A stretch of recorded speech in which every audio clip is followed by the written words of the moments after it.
리틀 도서관, 매주 한 권, 휴먼 터치. 저는 일상에서 책과 다정하게 지냅니다.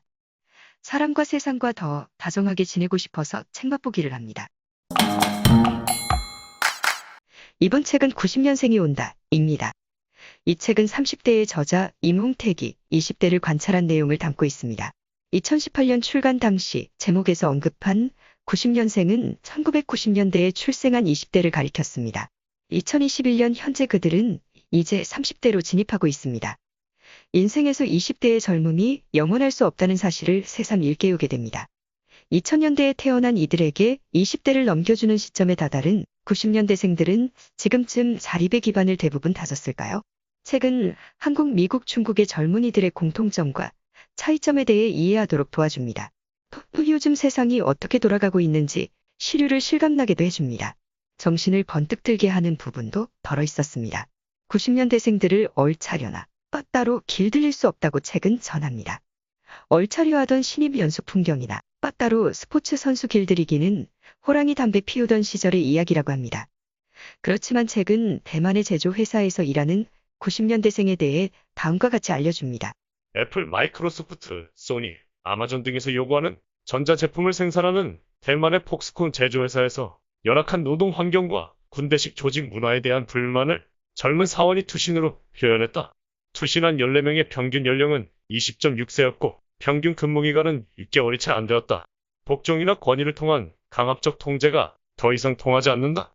책은 대만의 90년대생과 사뭇 다른 미국의 20대에 대해서도 전해줍니다. 대만의 20대와 미국의 20대는 분명 다른 모습인데도 둘 모두는 직장 내에서의 인간관계나 맡은 바 업무에 만족하기는 쉽지 않았나 봅니다.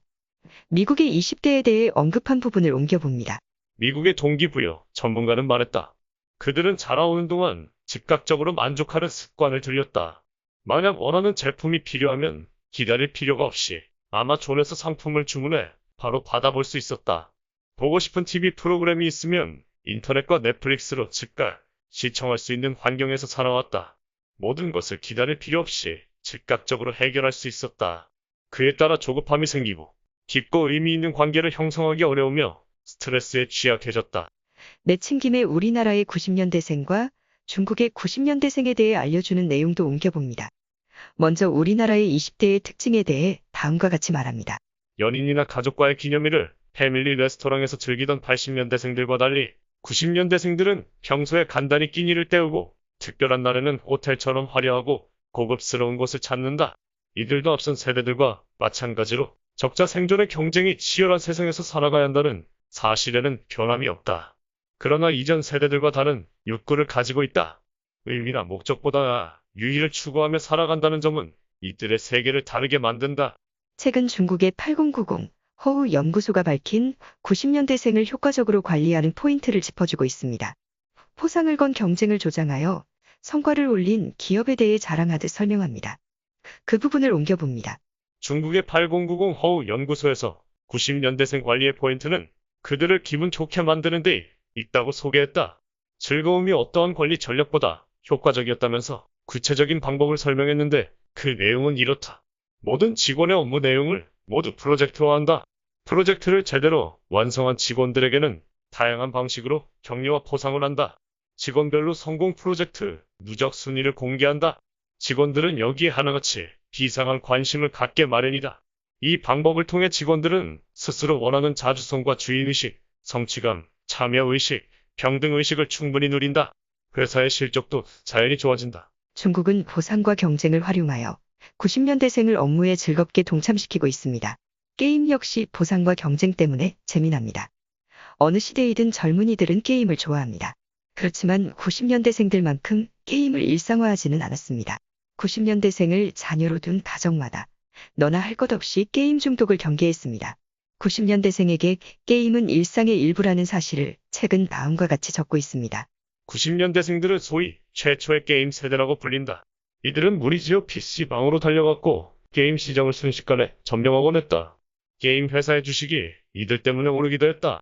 게임을 일부 아이들 혹은 사내 아이들의 전유물로 생각했던 기존의 세대와는 달리 90년대생들은 남녀 차이 없이 어렸을 때부터 게임을 TV처럼 쉽게 접했다.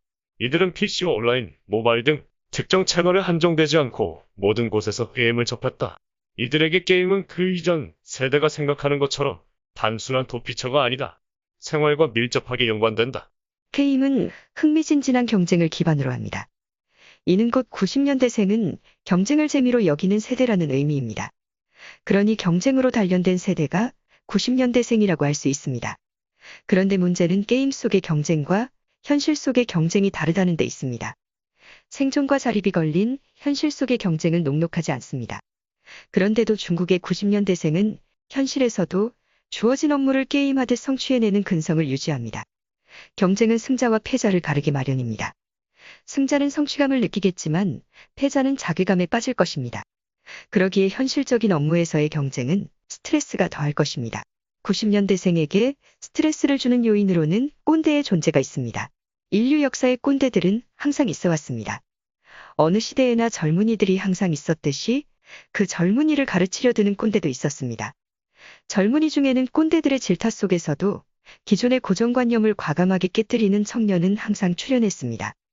저항하고 도전하는 젊은이도 늘 있었습니다. 이렇듯 꼰대의 존재가 특별할 것도 없다는 것을 알면서도 꼰대를 직접 맞닥뜨리게 되면 스트레스가 이만저만 아니게 됩니다. 꼰대 역시 순순히 따르지 않는 젊은이 때문에 스트레스를 받기는 마찬가지일 듯합니다. 최근 90년대생을 힘들게 하는 꼰대론을 펼치고 있습니다. 꼰대 분별법을 제시하며 스스로 점검해 볼 수 있도록 친절하게 안내합니다. 괴물이 된 꼰대는 90년대생을 괴물로 만들 수도 있으니 말입니다. 90년대생과 꼰대가 공존할 수 있는 길을 모색하는 것은 가정, 기업, 국가의 붕괴를 막는 대비책이 될 수 있습니다. 책이 알려주는 꼰대에 대한 정의는 다음과 같습니다. 2017년 출간된 꼰대의 발견에 따르면 오늘날의 꼰대라는 단어는 특정 성별과 세대를 뛰어넘어 남보다 서열이나 신분이 높다고 여기고 자기가 옳다는 생각으로 남에게 충고하는 걸, 또 남을 무시하고 멸시하고 등한시하는 걸 당연하게 여기는 자를 지칭한다. 꼰대들은 본인의 과거 경험에 비춰 현재를 마음대로 판단한다. 최근 한겨레의 인터뷰를 인용하면서 꼰대질 차단을 위해 쇠기를 박습니다. 그 내용을 옮겨봅니다. 지금은 경험이 다 고정관념이고 경험이 다 틀린 시대이다. 먼저 알게 된 건 전부 오류가 되는 시대이다.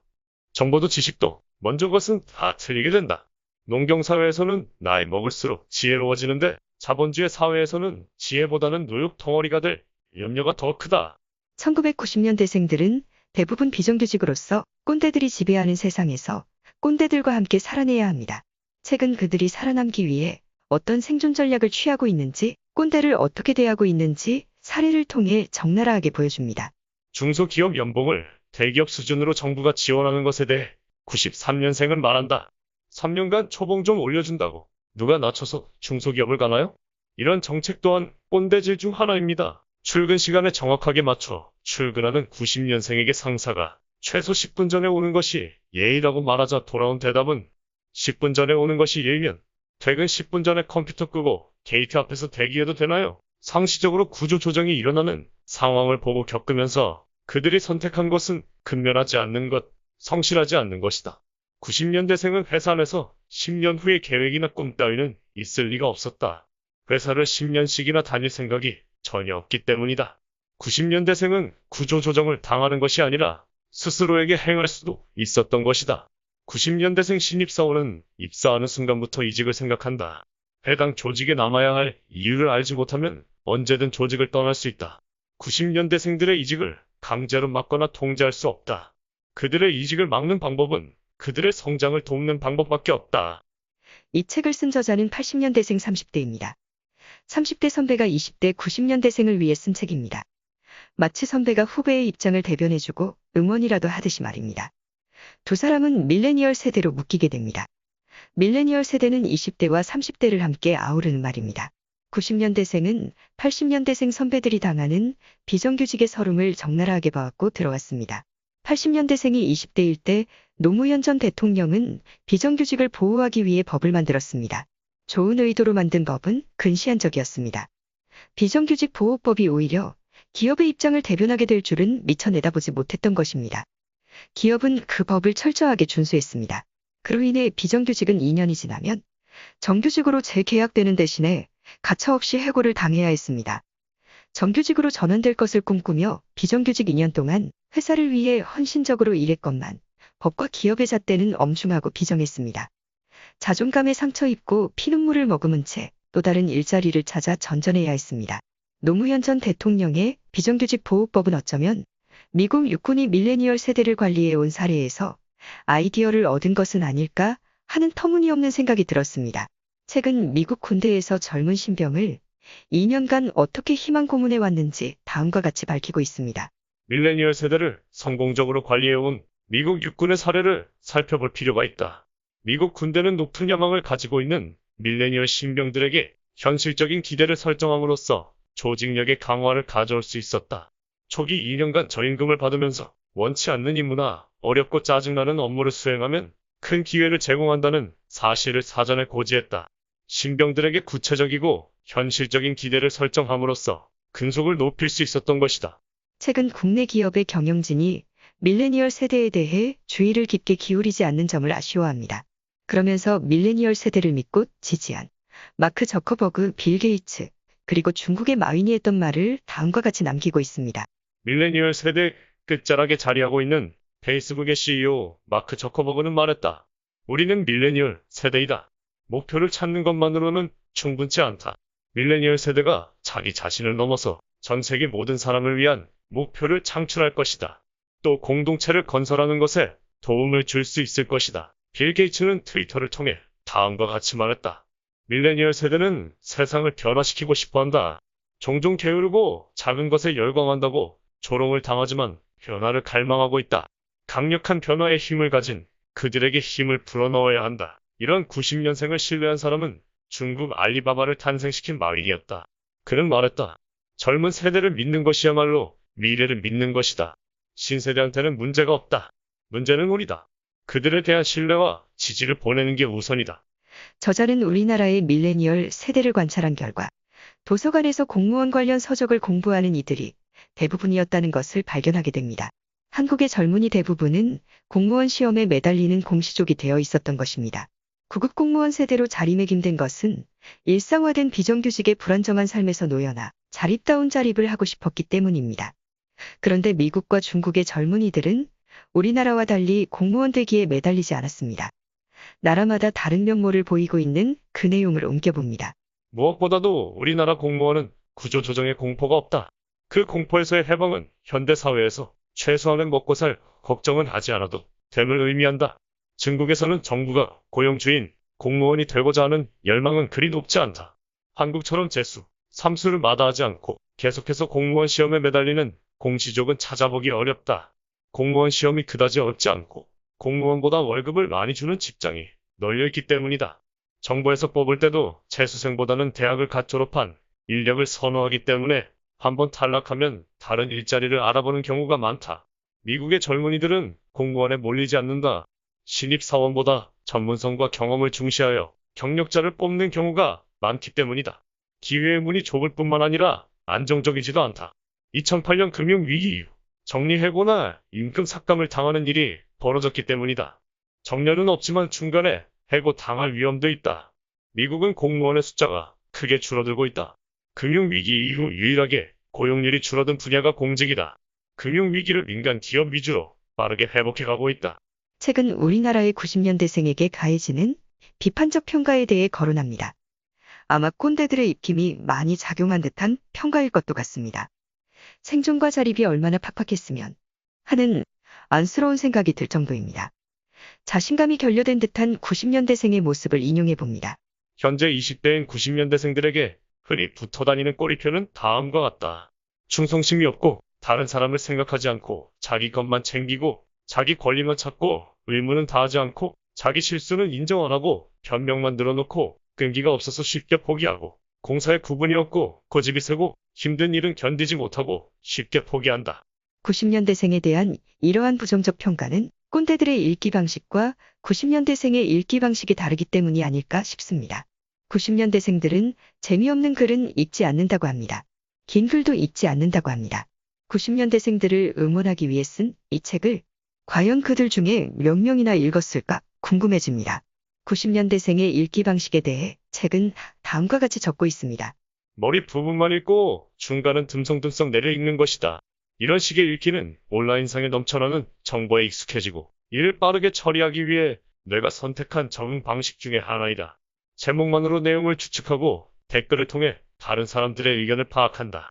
그들은 이리저리 건너뛰며 관심 있는 정보만 읽는다. 이와 같은 읽기 방식은 뇌를 바꾸고 생각을 증발시킨다. 그리고 이전의 시기로 돌아가기는 어려울 것이다.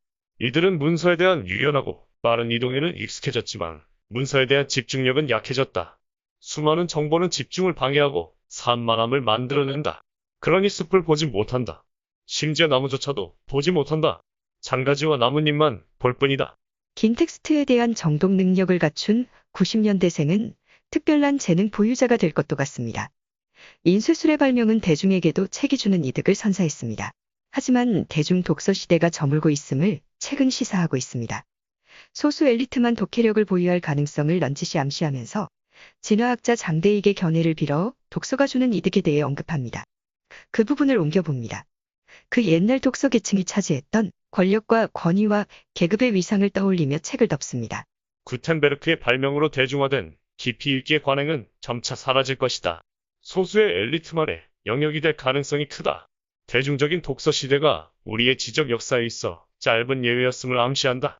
예전처럼 독서 계층이라 부를 수 있는 소수의 것으로 돌아가고 있다. 장대익 교수는 진화론적으로 반드시 필요하지 않은 독서를 사람들이 계속하는 이유는 독서가 가져다주는 이득 때문이라고 했다. 지식인층과 권력층은 오랜 기간 동안 책을 일반인들에게 감추려 노력해왔다. 쓰고 읽는 것이 소수의 사람들에 의해서 독점되는 시대에는 진실이 숨겨지고 거짓된 이야기와 근거 없는 신화가 판을 쳤다. 추억 한 토막을 덧붙이며 마무리 지을까 합니다. 30대 시절이 끝나갈 무렵 한때 24시간 개방 이공계 대학 도서관을 이용했던 적이 있습니다. 새벽에 엎드렸다가 고개를 드는 순간 가슴이 먹먹해져 왔습니다. 20대들의 초롱초롱한 눈망울이 저를 압도하고 있었습니다. 꿈에 대한 사랑을, 진리에 대한 사랑을 그들의 눈빛은 맑게 바라고 있었습니다. 캄캄한 그 깊은 밤에 어쩌면 그렇게 투명하게 빛날 수 있는지 괜히 눈물이 핑 돌았습니다. 20대의 맑은 열정으로 가득 찼던 그날의 도서관은 그야말로 세상과 유리된 공간이었습니다. 그런 공간이 이 세상에 있다는 것을 처음으로 경험했으니 감동이 아닐 수 없었습니다. 그 후 세월이 많이 흘렀으니 당시 20대였던 그들은 지식인층도 되고 권력층도 되었으리라 짐작합니다. 그들 중에는 구조조정을 당한 사람도 있을 테고 금융위기로 삶이 피폐해진 사람도 있으리라 싶습니다. 그렇지만 결코 나약하게 주저앉지 않고 지혜롭게 살아낸 것은 분명합니다. 90년대생들에게 20대를 안겨주는 공동체를 지켜왔으니까요. 요즘의 90년대생에게도 세월은 어김없이 흘러갈 것입니다. 그들의 앞날에 국가 부도 위기와 같은 재앙이 없으리라는 보장은 없습니다. 꼰대 앞에서도 기죽지 않고 당당했던, 비정규직의 세상도 꿋꿋하게 즐길 줄 알았던 20대 시절을 상기하며 당차게 또 헤쳐나가리라 믿습니다. 믿어야 합니다. 또 다른 20대가 여전히 살아갈 수 있는 공동체를 위해서 말입니다. 이상 꼰대의 추억 소감이었습니다. 결국 꼰대질을 자각하면서 마무리 짓자니 혼자 쿡 웃음 짓게 됩니다. 이만 책 맛보기를 마칩니다. 지금까지 리틀 도서관 매주 한 권 휴먼터치 황진이었습니다. 책 맛보기는 그저 제가 경험한 책, 사람, 세상 이야기일 뿐입니다. 이야기하다 보면 사람이 덜 된 저 자신을 즐겁게 발견하게 됩니다.